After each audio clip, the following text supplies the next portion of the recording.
Namaskar everyone. Welcome to Presha Yoga and I am Presha. I'm really happy that you are here. Today we are going to explore something that is at the heart of yoga.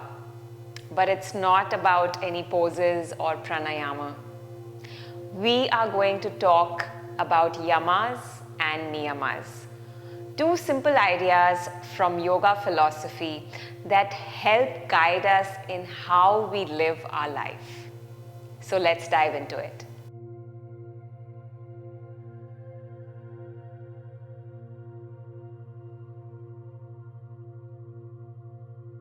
If you are new to yoga or if you've been practicing but want to go deeper, this video will give you a beautiful starting point. To understand where yamas and niyamas come from, we need to go back, way back to a wise teacher named Patanjali.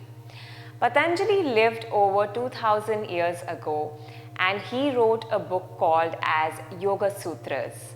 It's not a long book, it's actually a collection of short, simple sayings that are known as sutras that explain what yoga is and how to practice it. In the Yoga Sutras, Patanjali describes the 8 limbs of yoga, 8 steps or paths that guide us to live a peaceful and meaningful life. And the first 2 steps are the yamas and niyamas. Today, many of us think of yoga as a physical practice, moving, breathing, balancing, meditating. But yoga is not just what we do on the mat. Yoga is actually about how we live our life. It's about bringing peace, kindness, and balance not just to our bodies, but also to our thoughts, our words, and our actions. And this is where yamas and niyamas come in. They are like a map that shows us how to live in a way that helps us feel more connected to ourselves, to people around us, and to the world around us. So, let's start with yamas. You can think of yamas as simple guidelines for how we treat others, how we act towards the world around us or the world outside of us. Yamas help us ask these questions. Am I being kind? Am I being honest? Am I being fair? Am I living in a way that doesn't harm others? Yamas remind us that yoga isn't just about how flexible we are. It's about how kind and thoughtful we are in our everyday actions. Isn't that beautiful? Now, you can think of yamas as little tools that help us live in harmony with other people, animals, and with nature. Now, let's talk about the niyamas.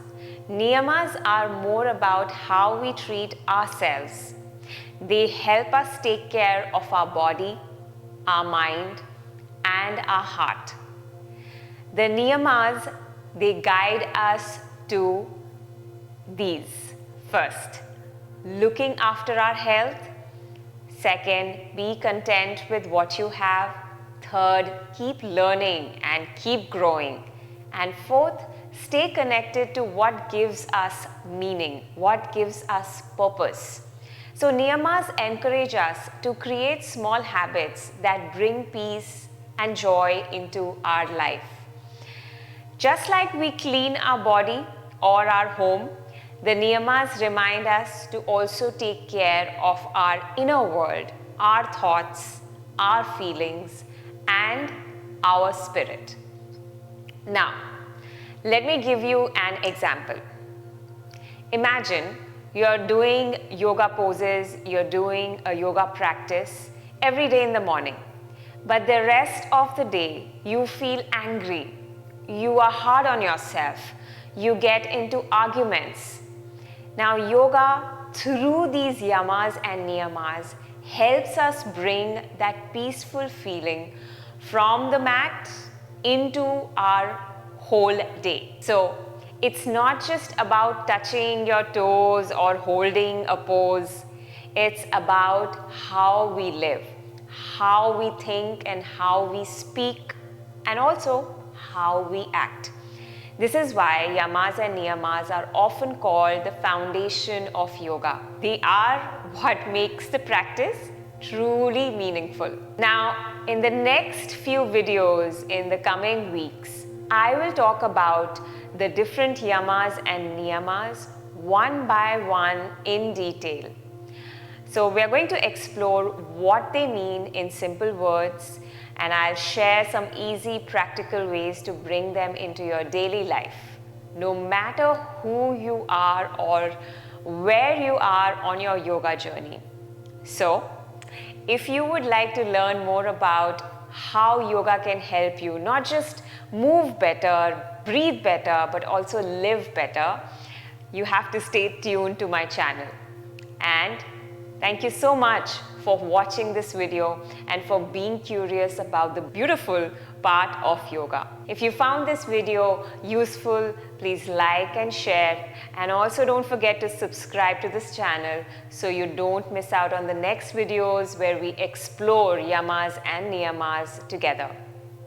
Friends, I look forward to seeing you next time. Till then, Om Shanti.